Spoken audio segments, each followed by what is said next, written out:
Real-time is taking a lot of attention, and it's broader than just real-time response to television and Twitter and what's happening in that sphere. Real-time also infers programmatic marketing, and it's also being able to respond and glean real-time insights through data and analytics. So really the breadth of real-time is more expansive than just in the moment, and I think that's one of the challenges, is how do you organize teams and processes to be responsive in real time, but also to respond over time to real-time insights that may be generated. There's a challenge with creativity and real-time marketing, and how do you develop a process and a team that can prototype, that may anticipate different pathways that conversations could take or events could take, and prepare in advance for that.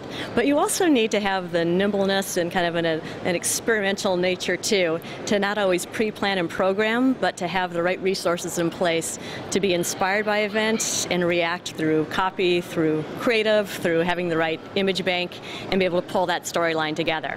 So there's a lot of improv in real time that happens, as well as the planning. The biggest opportunity is to break all those barriers down and bring together the creative talent, what would be known as the media talent, folks closest to the marketplace, data and analytics, as well as legal advisors from the client side, and having a client leader as the true champion to really align what are the processes, who are taking the roles and responsibilities, and setting the right tone for working together.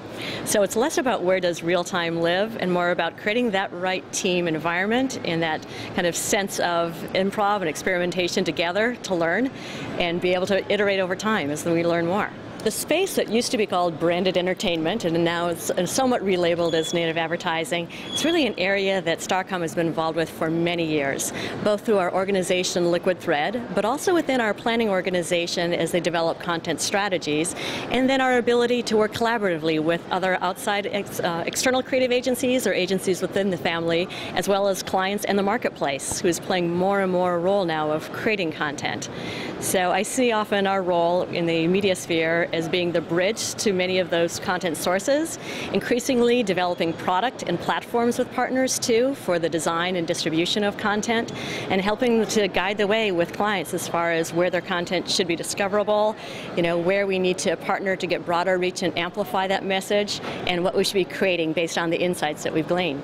The appetite for content for video continues to grow astronomically, and even though the new fronts is kind of one metric of understanding how that's growing and the interest level, we certainly see it throughout the year, not only just in the upfront season.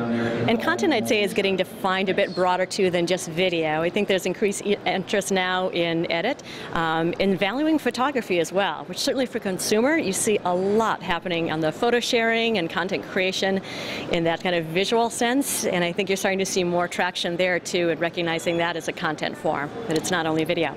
There's a much more mature conversation happening around mobile, whereas in years past we focused on it as a silo, early on focused on technology, then eventually what was available through applications, through video. Now you see it blending in much more seamlessly across all conversations with content and media. It's no longer siloed in a particular channel as mobile, it's really ubiquitous. So certainly as we looked at our upfront deals, mobile was a part of that, but as we talk about search, we're allocating and thinking of it in that vein as well. As we think about total human experiences, mobile is ever present. So it actually would be pretty difficult to tease mobile out of any single plan or experience. It's very pervasive and very foundational as a starting point these days. How big a piece of the media budget is it now? I mean, I don't know if that's possible even to talk about, but... You're going to see great ranges depending on clients, but we're certainly seeing it move into the double digits, which is really healthy and very encouraging. And certainly if you look at the numbers of consumer usage, we should be pushing harder in this area.